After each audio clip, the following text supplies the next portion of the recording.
Et vous, David Guez, vous en racontez des histoires? Quand on vous quand on vous met face à une question comme le fil de l'histoire et le numérique, vous qui travaillez sur des histoires que vous racontez en numérique, comment vous réagissez? Alors, moi, je travaille sur le numérique depuis 25 ans. Et donc, j'ai commencé à peu près avec le début du web, qui a été effectivement une... Et qu'est-ce que vous faisiez il y a 25 ans comme...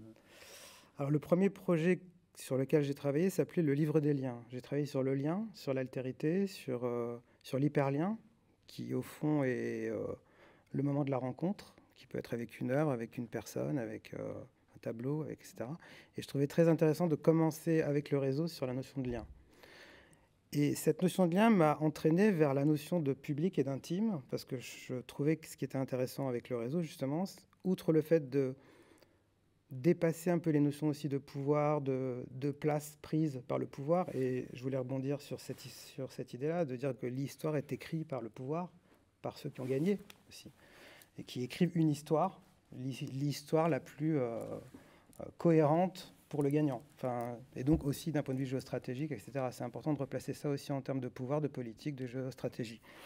En tout cas, moi, ce qui m'intéressait, c'est que dès le début des années 92-95, il s'est avéré qu'on était face à un nouveau médium, un nouveau média aussi, et un nouveau média, puisque ce sont aussi les médias qui formatent l'histoire, les médias qui sont aussi contrôlés. Enfin, je suis assez dans cette ligne-là aussi, d'activiste du réseau. Et c'était assez extraordinaire à l'époque de se dire, voilà, avec ce nouveau médium, on peut bypasser, on peut dépasser les pouvoirs existants et on peut créer des médias alternatifs, des médias qui vont être faits par les gens. Et donc, l'histoire va être faite par les gens eux-mêmes. Ce qui a donné après, dans les années 2000 et quelques, ce qu'on appelait le Web 2. 2.0, oui. Avec toutes les conséquences aussi, de par la reprise des grosses entreprises sur notre mémoire intime, sur nos datas et sur nos données, avec ce qui se passe aujourd'hui, c'est-à-dire qu'on est face à des médias finalement qui focalisent notre attention, qui focalisent notre ligne historique d'une façon un peu biaisée et un peu aussi commerciale et orientée. Voilà. Tout ça pour dire que moi, je me suis intéressé assez vite à la question de l'obsolescence dans le réseau, puisque si tout devient numérique, pour simplifier, si tout devient numérique, tout est stocké quelque part. Et si tout est stocké quelque part, sur quel support? Et le problème du support, c'est un vrai problème, que ce soit de façon intime ou de façon collective. On a tous vécu cette scène où on a 10 000 photos qu'on a stockées depuis des années qui disparaissent parce que le disque dur ne fonctionne plus. La durée de vie d'un disque dur, d'un CD-ROM, d'un DVD, etc., c'est à peu près 10 ans.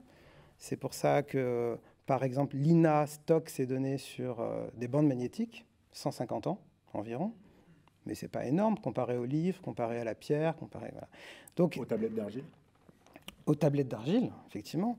Alors, d'un point de vue très étonnant, simplement dire, on est sur des nouveaux médiums qui sont surpuissants en termes de mémoire, mais qui sont tellement fragiles en termes de stockage. Oui.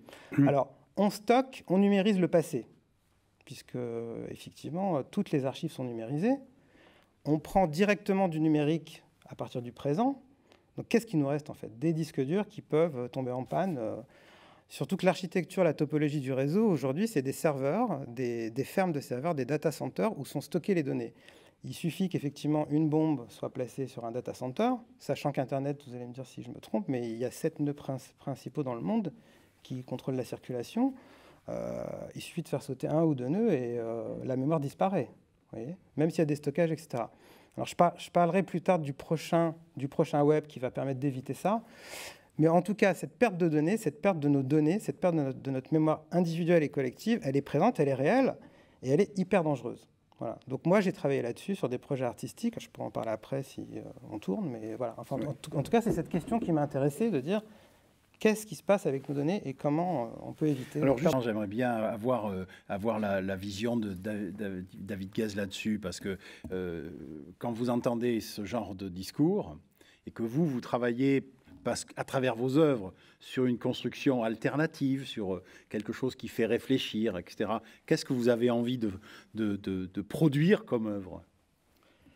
Alors écoutez, effectivement, j'ai essayé de produire des œuvres qui parlent du temps et qui parlent de la mémoire, parce que je pense que ce qui se passe aujourd'hui sur le réseau, et surtout par nos usages, parce que ce dont vous parlez, c'était les usages du réseau, fait qu'on va vers une perte totale de notre mémoire. Et j'ai par exemple réalisé un projet... Quand vous dites notre mémoire, c'est notre mémoire physique, physiologique ou... Oui, je pense qu'on rentre dans une phase de l'évolution où on a autant on a accès à une connaissance infinie, qui se sédimente sur des sites comme Wikipédia ou comme etc. Et autant nos usages font qu'on perd complètement notre mémoire individuelle et aussi notre mémoire collective. Alors là, je vais être un peu en réaction. Et c'est pour ça que j'ai réalisé un projet, une série qui s'appelle 2067 en 2005, en 2006. L'idée, c'était de faire un peu un drop dans le futur. C'est-à-dire que tous nos usages sont immédiats du réseau. En tout cas, avec le Web 2, sont immédiats. On a très peu cette notion de stockage pour garder dans le temps, à part nos photos éventuellement. Mais l'Internet des années 2000, en tout cas, ne nous offrait pas cette possibilité de garder une trace. Moi, tous mes projets de 2000 ont disparu, par exemple. Tous mes projets qui ont été faits sur le réseau ont disparu à cause de la technologie, de l'obsolescence de la programmation, à cause de serveurs qui ont disparu, à cause d'outils commerciaux qui étaient gratuits et libres, mais qui ont aussi disparu. Exactement. C'est pour ça que je me refuse à chaque fois que je travaille sur un projet qui est sur du long terme, sur ce qu'on appelle le long now, c'est-à-dire l'histoire future dans du long terme. Je me refuse de travailler avec un partenariat privé, voire même public, parce que je vais sans doute durer plus longtemps qu'une entreprise moyenne qui peut disparaître. Donc mon premier projet, c'était de proposer d'envoyer un mail dans le futur. Ça peut être dans un jour, dans une semaine, dans un an, dans 10 ans, dans 20 ans.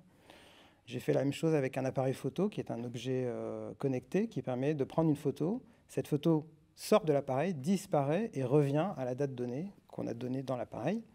J'ai installé des cabines téléphoniques comme ça aussi dans certains centres d'art, à certains endroits, où on peut laisser des messages dans le futur, des messages vocaux qu'on peut retrouver. Et je trouvais intéressant de dire, quand une personne écrit un texte pour dans 20 ans ou dans 30 ans, et j'ai eu une expérience assez formidable dans des centres d'art où j'exposais le mail dans le futur, par exemple, où je voyais des vieilles personnes qui écrivaient à leurs petits-enfants, tout en sachant qu'elles allaient mourir entre-temps, et que ce message allait revenir aux petits-enfants 20 ans après ou 10 ans après. Un peu comme un témoignage, un peu comme des bouteilles à la mer. Et je trouvais que utiliser le réseau pour faire des sortes de drops comme ça dans le futur, du coup, ce réseau qui stocke nos données aussi dans le temps, parce que c'est bien ça le problème, c'est qu'on donne énormément de nos données sans qu'elles soient agrégées vraiment en un sens cohérent, quoique de plus en plus, puisque les derniers outils en intelligence artificielle utilisés par Facebook, par Google, etc., commencent à agréger nos données, commencent à les assembler. En faire une histoire. Et commencent à en faire non seulement une histoire, mais associer une intelligence artificielle, commencent à nous connaître mieux que nous, presque. En tout cas, mieux que beaucoup de gens autour de nous. Ils connaissent nos comportements. Et je trouve ça aussi très intéressant et très dangereux. Alors, on parlera après peut-être des IA et de ce qui est en train d'arriver. Je crois qu'il y a eu pas mal d'alertes là-dessus, mais en tout cas, sur l'utilisation de nos données, par qui, comment, pourquoi, à quelle fin. Et j'ai juste une chose, moi, qui m'interpelle, c'est de dire que quand on va dialoguer avec des intelligences artificielles, on va dialoguer par le langage. Et nous sommes construits par le langage. Et si nous dialoguons avec des intelligences qui nous parlent, selon un discours formaté, puisque vous savez que Siri, au départ, ça a été commandé par l'armée américaine, qui ensuite a été racheté par Apple. Mais Siri, si vous lui posez certaines questions, il y a encore les bases du commandement, quoi. C'est hyper intéressant. Voilà. Donc, il y a des dangers. Il y a des dangers sur notre perte de mémoire, mais là, je dirais presque de nos données mémorielles, presque notre ADN. Voilà. Cette irruption du fan et de l'internaute 2.0, un peu archaïque maintenant, parce que c'est dépassé, dans la fabrication du récit global, ça ne correspond pas tellement à votre utopie du net, David Guez. Parce que c'est encadré, parce que c'est... C'est pas tellement une utopie, le problème en fait, c'est qu'on a effectivement un outil qui apparaît donc il y a 25-30 ans, qui se veut un nouveau médium qui est libre, qui est un peu une forêt vierge où on va pouvoir tout faire, on va pouvoir changer un peu les modèles aussi, les modèles de société même, enfin, etc. Et effectivement, avec l'arrivée du Web 2, mais ça je l'ai déjà dit, il y a un peu une mainmise, ce qu'on appelle les GAFA, c'est-à-dire Google, Amazon, Facebook, enfin les grosses entreprises. Il y a un peu une mainmise comme ça, il y a un peu un contrôle sur et le contenu et sur la forme et sur le fond. Donc il y a un vrai problème d'éducation aussi, puisque du coup, les enfants vont sous cette forme-là, aussi de par nous-mêmes, une forme d'addiction avec le smartphone. On ne peut pas l'éviter, ça. Et donc, je pense que le problème, c'est qu'on va justement vers une histoire qui aurait pu être beaucoup plus belle, mais qui l'est aussi en parallèle et qui existe. On ne peut pas se focaliser que sur les grands médias, mais qui, en tout cas, hélas, est dominante. Et nous, les artistes, on essaye, ou le monde alternatif, on essaie de créer des outils libres, de lutter aussi pour garder une certaine indépendance sur le contenu, sur la forme, sur le fond, etc. Mais c'est très compliqué. C'est très compliqué et on est face à des entreprises immenses qui ont énormément d'argent pour faire du marketing, pour faire de la communication et pour nous imposer ces outils-là de façon assez féroce et assez forte. Je voulais juste revenir sur sur la question du livre. Moi, il y a un truc que j'aime beaucoup dire, c'est que j'aime beaucoup avoir une bibliothèque parce que dans mon disque dur, j'ai 100 000 livres. Dans ma bibliothèque, j'en ai peut-être 1000 ou 2000, sauf que je les vois. Et quand je les vois, c'est mon histoire. Je vois le livre que j'ai acheté il y a 20 ans, qui est à gauche, qui marque un moment, un désir. Ça, on ne parle pas du désir, mais le désir est très très important. Il y a aussi une perte du désir. Et je trouve qu'une bibliothèque, pour ça, c'est formidable. Bibliothèque personnelle, parce que c'est un moment de notre histoire personnelle. Et un disque dur, ce n'est plus un moment d'histoire. Quand vous parliez un moteur de recherche, on tape n'importe quoi. Finalement, c'est un moteur sémantique. Je tape un mot, je vais retrouver. Ça change mes comportements, ma façon d'archiver moi-même mes éléments sur mon ordinateur. C'est-à-dire, mon ordinateur, c'est un immense bordel et j'ai le moteur de recherche, je tape un mot-clé. Je ne fais plus que de l'indexation. Voilà. Mais c'est une indexation aveugle. Une bibliothèque, c'est une vraie indexation. C'est une indexation physique, c'est une indexation qui existe. Je voudrais qu'on finisse la conclusion des conclusions. Non, écoutez, moi je pense qu'il faut se battre, c'est tout. Voilà, enfin, c'est-à-dire que oui, on a senti ça. On lutte. On a senti que c'était une lutte. Il faut se battre, il faut montrer les choses, il faut les expliquer, il faut se battre à tous les niveaux. Il faut être vigilant, il faut être aussi utilisateur, débile devant son écran. Je pense qu'il faut se réapproprier toutes ces choses-là pour pouvoir aussi les confronter et les expliquer.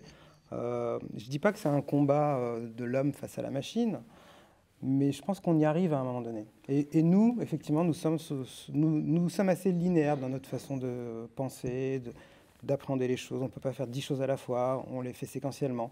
Et là, le vrai enjeu est là. C'est-à-dire que nous, on est assez séquentiel. Donc c'est pour ça que le roman, ça marche très bien. C'est pour ça que les histoires marchent très bien. Et on est face à des choses qui vont devenir de moins en moins séquentielles et de plus en plus quantiques, parallèles, multiples, X dimensions. Voilà, ça va être ça l'enjeu. Comment se confronter à ça et comment vivre avec ça, quoi.